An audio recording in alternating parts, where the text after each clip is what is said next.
Today I'd like to talk about collecting Seated Liberty half dollars on a budget. This is not a series that, if you're looking to complete the set, it's not a very easy series to do if you're on a very strict budget. But it is certainly one that you can find good original examples of most dates for a reasonable price. And I know reasonable will be different for everyone, but to me, it's very difficult for me personally to spend maybe more than $500 on a coin that's in good condition. There are several dates in this series, particularly Carson City dates, that you will be paying more than that for even just a good 4.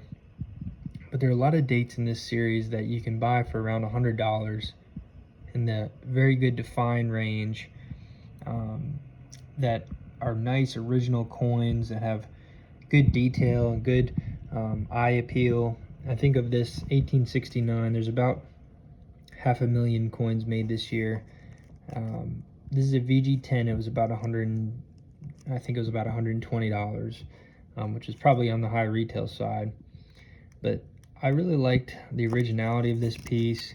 It's a tougher date than many people realize, particularly in higher grades. But what I'm trying to do with this set, and realizing there are over 100 coins in the Seated Liberty half set, and if you would like to complete a series, you need to make some adjustments for grade. Now I have a few higher grade coins here. This 1847, I think we're about a 1.1 million coins made that year. I sent this one in and got it stickered. That's a coin that's over $1,000. Similar to this 1854-0, which is just a beautifully original coin. Really nice eye appeal, originality. It's an expensive coin in that condition, but there are quite a few, as far as New Orleans mints, there are quite a few mint state coins in that date compared to some of the other years.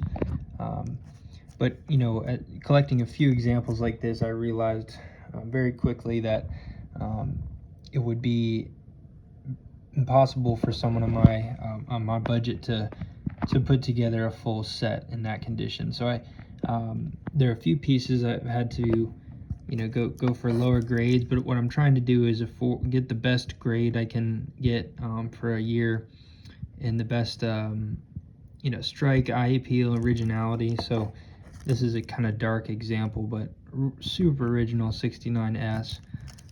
That's probably a $200 coin or so. So when you're building your set, you kind of have to determine early on, maybe not even early on, but you have to determine what grade level, if I'd like to get a whole series done, can I put it together and have some of the higher dollar coins in fine or very good or good, about good even. To me, I've actually found fine 12 and fine 15 for the Seated Liberty halves to be a really good kind of bottom floor grade for me. There will be some dates that will be very expensive, so I may have to adjust on that. But like this 75cc in fine 12, that was I think about a $350 coin. Just a really good coin for the money. Higher grades than that go up quite a bit in price, but are really enough detail to kind of get the design, and I felt like good value for money. So you have some coins where, like the jump from maybe very fine to XF is a pretty big price gap, and you could find maybe VF35.